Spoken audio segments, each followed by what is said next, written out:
Hello viewers, welcome back to my YouTube channel.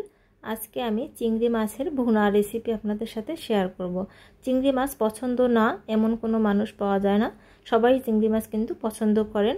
তো আপনারা কিন্তু সবাই চিংড়ি মাছ রান্না করতে পারেন। তো আমি আজকে যেভাবে রান্না করেছি সেটা আপনাদের সাথে শেয়ার করব। এভাবে রান্না করলে কিন্তু চিংড়ি মাছটা খেতে ভীষণ মজা লাগে।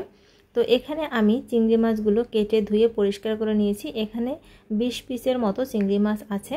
চিংড়ি মাছগুলো কিন্তু মাঝারি সাইজের। এরপরে সামান্য পরিমাণ লবণ, হলুদ এবং সামান্য একটু মরিচের গুঁড়া দিয়ে চিংড়ি মাছটা ম্যারিনেট করে রেখে দেব 10 মিনিটের জন্য।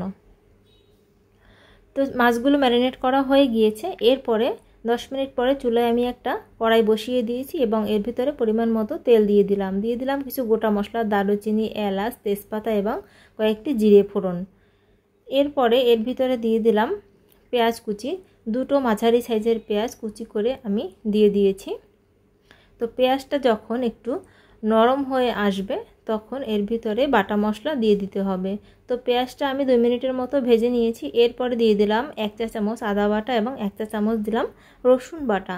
আদা এবং রসুন বাটা দিয়ে কিছু সময় ভেজে নিতে হবে।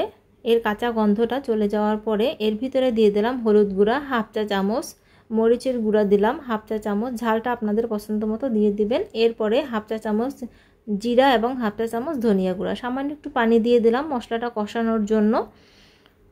তো মশলাটা এরপরে খুব ভালোভাবে কষিয়ে নিতে হবে। কিছুক্ষণ মশলাটা কষিয়ে নেওয়ার পরে এর ভিতরে দিয়ে দিলাম একটা টমেটো কুচি, দিয়ে দিলাম স্বাদ মতো লবণ। মাছে যতটা লবণ লাগবে সেই ঠিক ততটাই লবণ কিন্তু আমি এখানে দিয়ে দিয়েছি।